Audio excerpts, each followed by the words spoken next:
চিন্ময় প্রভু জামিন বাতিলের পরে তার ভক্তরা সনাতনীরা চট্টগ্রাম কোর্টের সামনে শান্তিপূর্ণ অবরোধ করেছিল।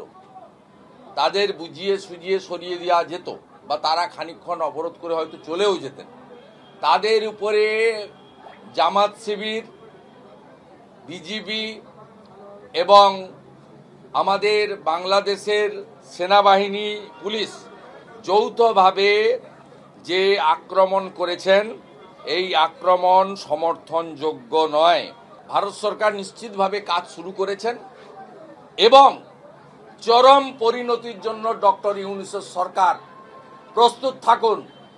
চরম পরিণতি আপনারা দেখতে পাবেন, চরম পরিণতি। Enough is enough. আগামীকাল বিকেল ৩টায় ভারতীয় জনতা পার্টির বিধায়করা বাংলাদেশ ডেপুটি হাই কমিশনের দিকে এগোবে। বাধা পেলে রাস্তায় বসে বিক্ষোভ হবে। বাংলাদেশে যেটা হয়েছে সেটা কাম্য নয়। এতদিন বাংলাদেশে আমাদেরই মতন তারা আমারই একটা বাংলার অংশ। আমরা চিরকালই ধর্মনিরপেক্ষতায় বিশ্বাস করি এবং ধর্মনিরপেক্ষতায় থাকি। বাংলাদেশ রিসেন্টলি, মানে এর আগে যে সরকার ছিল, তারা ধর্মনিরপেক্ষতার পথে ছিল বলে অনেকটা উন্নতি করেছিল। ধর্ম অন্ধতায় পাকিস্তানের মতন অন্ধকারে চলে যেতে হবে।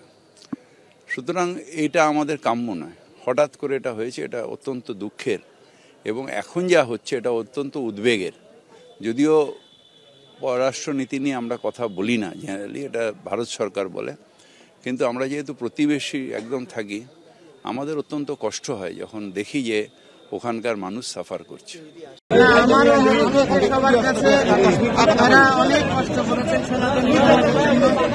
সবাই মিলে অন্তত আমাদের অবশ্যই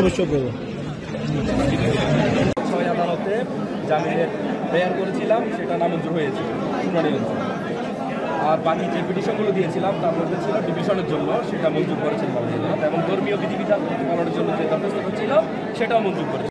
चिन्मय कृष्ण दास एक पूरे माइनॉरिटीज़ मूवमेंट का वो फेस बन गए थे और हमने ये भी देखा कि जो भी प्रोटेस्ट हुआ उनके अंडर में वो बहुत ही शांतिपूर्व ढंग से हो रहा था और उनका सिर्फ एक ही गवर्नमेंट से अनुरोध था कि जो उनका जो 8 पॉइंट हैं, जैसा कि उनको सुरक्षा प्रदान की जाए, जिनके घर जल गए हैं उनको मुआवजा दिया जाए, तो इस तरह के वो 8 पॉइंट का ही वो गवर्नमेंट से वो अनुरोध कर रहे थे कि इसको लागू करने के लिए, उनको सुरक्षा के लिए प्रदान की जाए।